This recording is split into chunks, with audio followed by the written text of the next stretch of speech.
No more puff with you. You and Puff cool? No, I don't really rock with him okay, like that. damn, all right. Elon Musk running Twitter. Why? What did Madonna do? You can't be like a virgin at 63. Right.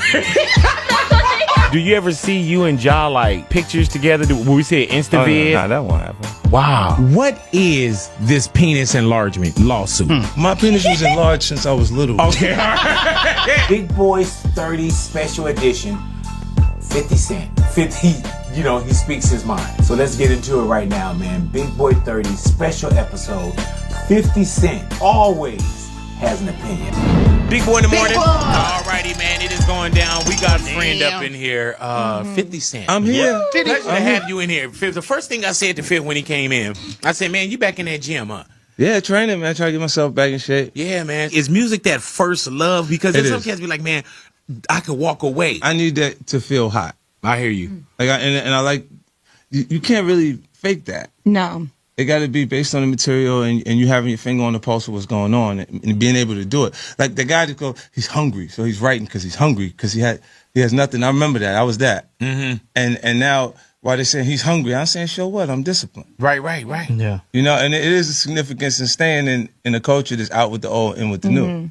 Like we watch now, the guys will happen before, the hit will happen before they meet the label. When we talk about like social media and things like that, and you being up for every fight, there's nothing not that either embarrasses you or like, okay, the penis enlargement lawsuit, I would have disappeared. No, look, man. I don't know what this is. You can't disappear. See, when they do First off, what is this penis enlargement lawsuit? Well, it's somebody from a Medi spa that I had got a facial at the spa. I was there with the girl. Because your skin does look good. Go ahead. I'm trying to get it together. Yeah, so I'm getting the facial because I'm waiting on her. She doing what she doing, right? And I took the picture with her, and then she puts it up when she says something about penal enhancement. Oh. You see what I'm saying? Like, it's not, bro, that's defamation of So character, you just a whole bunch taking a of stuff. picture, but you there getting a facial, but then she almost adds it to penis enlargement. Yes. Wow. But you didn't get your penis enlarged from her. My penis was enlarged since I was little. Okay. So why is it important to go back and get like a slander or defamation of character or whatever this falls under? It sends a message to the public not to do it. And it's cool. We can go do that until they really wish they didn't do that. Right. You know what I'm saying? Like they meant. So this isn't about money. It's principle too. Like you ain't gonna do that. The money, then the lawyers. I spend millions of dollars anyway. Every year. Bro, how much have you spent on lawyers since you've been in the game? I spent $23 million. And that's what somebody wished that they won in the lottery. Damn. And I give it to the lawyers to defend myself at points because I get the lawsuits, whether they pro me or other things that I got to deal with. Have you ever gotten something where you was like, man, this could end me? Nah, not really. You know what's ill is I get into these situations and a lot of it is I look at it like it's the cost of business because it's frivolous stuff, but you still have to pay if you want the best attorneys, you have to pay big money. So We are in a genre where we are here today, gone tonight. yeah. You know what I'm saying? Why do you think that 50 Cent is so damn relevant I love post the first album? And you know what I'm saying? Or I think look, our culture loves things that are damaged. And at that point I was probably the most damaged thing that they've seen. mm-hmm. So when you come through and you say you're gonna get rich or die trying, they love things that won't be able to sustain its position regardlessly. Like they get there and their own flaws of character will destroy them if you give them too much. You know what I mean? And that it's interesting to watch. Like it's like that you go, yo, the craziest things work. Like gold all in my grill. Like the Yeah. Trinidad James thing. And you look and you go, this is a real person. It looked like the character from Martin. Right.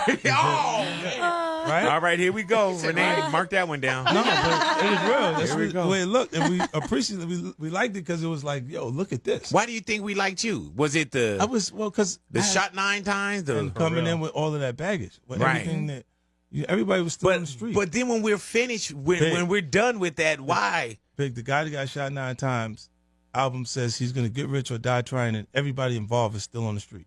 I hear you. Think it's possible he died trying? That's the highest stakes you can have. Is this so-called entertainment game? Did you come in thinking about like the hustle game as well, the dope game that did like, man, this is easy for me? You know, in the beginning, but there was always things that I couldn't understand that was happening. That was like, I couldn't manage the artists. I couldn't keep all of the artists in pocket, or it'd be 5 of us here today. But, Right. You see what I'm saying? Like, You talking about like G Unit, Yeah. where yeah. they're all, because like when you look at all of the groups that came, right? They all kind of, either the guy that's in there that is extremely talented pulls out to the front and he goes, I'm going solo. And he like leaves the other guys. Like, Where for years whispers about Diddy's controversial behavior, accusations of control, and misconduct never fully faded. But with serious legal challenges and a high-profile arrest shaking the industry, those rumors are turning into undeniable facts and stepping into the spotlight to expose it all, none other than 50 Cent, ready to bring everything to light. Coming return to the stage, his current projects, and what's coming in the future, including his docuseries about Diddy. Curtis James Jackson III, also known as 50 Cent. Thank you so much for talking with us today. Thanks for having me.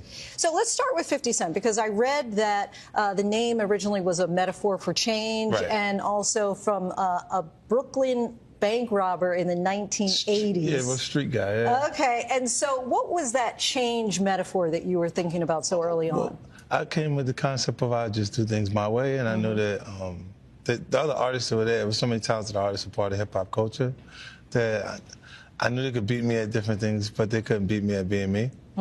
So the idea was to let my presentation be as much like my experience as possible. Between the music, the movies, I mean, you're the ultimate multi-hyphenate liquor, whatever you want to talk about with regard to you being a mogul and sitting really on an empire. 50 Cent, not even 50 years old yet, in a few months though. Did you expect this much so soon? Well, no, I just wanted the music to be a success initially. It's always, my goals change. I think when people are ambitious, they go into an endless tunnel. And you just got to prepare to go with them on that journey if you make a connection with them. But it's always a new goal, or always something new that pops up that it kind of consumes my interest. The Humor and Harmony Festival is quickly approaching. G-Unit Productions just announced in Shreveport, Louisiana. Here's a guy from South Jamaica, Queens. Why do it in Shreveport? Well, tax incentive. Oh, okay. But you have said that this is not just business. Yeah. What do you mean beyond that? Well, for me, it's exciting. It creates the legacy. You know, I mean, like, these things will be here longer than I will. You know, like I'm particularly in the premium space. I like to see my people in the premium light. You know, so I want to create stories and tell them on the highest level. When did you realize, you know, Power started in 2014 just as a series? Was there a moment where you thought, this is taking off, it's become an entire universe? Season 3. What happened in season 3? They would accept the cast without me. See, ahead of that, the major platforms that we would market and promote the show on wouldn't take the cast if I wouldn't be available to be on the show with them. So as it started, season 3, it started to feel like we were taking off because they was hot enough. They were excited enough about the cast without me. And then, look, in television, you don't need a star. Television makes stars. You need talent on television programs. Are you going to keep expanding that series? Yeah, well, this was a few more. The origin story will be coming shortly, and then I have so many new projects in the works. I got like 41 shows across 10 different networks, so they'll be seeing me. We're throughout the world, Diamond Center. I mean, there's so many movies, documentaries, docuseries you're working on. Den of Thieves 2 coming out January 10th. How do you decide which projects you want to work on? Oh, just the ones that I feel like have a high probability of success. I'm just looking at it and saying. It's about revealing long hidden truths. 50 Cent has been quietly crafting a hard-hitting documentary that dives deep into the issues surrounding Diddy and now with Netflix backing the series of World, is about to see what has been kept in the dark for too long. Netflix docuseries that you've been working on, Diddy Do It. Right. You've been saying for years that you feel you knew Diddy's character. Right. Yet you've said you weren't a part of that lifestyle, you weren't going to the parties. So what makes you so absolutely sure that these kinds of allegations that we've seen against him are true? Well, I'm surprised by the allegations, as surprised as everyone else is. Like, I didn't make the allegations. I didn't tell people to say these things. It comes out, I see it in the news like everyone else. But I did feel uncomfortable with the way he would present the idea of going to these projects. To come party with me. Yeah. And then that swayed me away from it, just that alone. So you didn't realize as much stuff was coming. Like, when I seen today, it was allegations of 3 men that said he drugged them, and it's a long time, to be honest with you. Like, when people don't remember being violated for 20 years, it makes me feel a little hard. What are your thoughts on the allegations against Jay-Z? That was interesting. When I was saying things, not knowing exactly what I was saying, but I was going with, like, where's Jay at? He's mad quiet. Like while the Puffy thing was going on. But it's obvious now that his team was being made aware that he was in those allegations also. You know, so I hope it works out, because with his family, the things that go on internally, those accusations are crazy. Let's go back to the music. Residency in Vegas the week of New Year's, in the club. What can people expect? Excitement for me, from my perspective, because I get a chance to do things production-wise that I wouldn't be able to do on a traditional tour. Like, I can build things that I can't tear down and build again and tear down and build again, to make excitement in the room. You have so many songs to choose from. How do you select which ones are going to go into the residency? That's difficult. That part, like, I got to go through, because some things I get comfortable performing them, but people are listening to the other records because in the sequence on the album, it's not that way. And I have to adjust that myself. Like, even the new record that just came out, I'm going to put that into the residency. So. Do you have a favorite song? No. No, it's not a favorite. Sometimes the things that are oddly successful. Your last tour that you did was called The Final Lap, but it really wasn't The Final Lap, was it? I may do a stadium tour. Okay. May? Yeah. Or is it already in the works? Well, it's in the works. They start putting together territories. They want it to come back. But I won't do the same type of arenas I did last time. If it's not the stadium, then I'll just go home.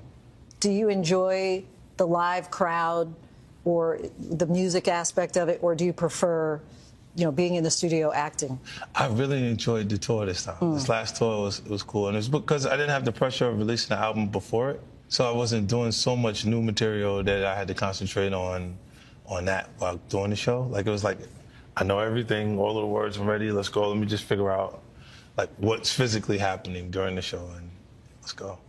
So television, they said they're on strike, and I said I'm on tour. Smart. So you have options. All right, 50 Cent, we thank you so much for your time. Really appreciate it. Totally.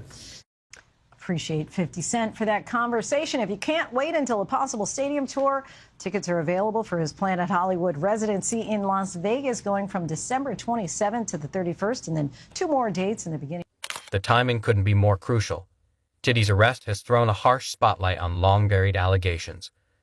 More dates in the beginning. The timing couldn't be more crucial. Diddy's arrest has thrown a harsh spotlight on long-buried allegations. And now former associates, past security members, friends, and others are stepping forward to share their stories many had tried before, only to be ignored or silenced.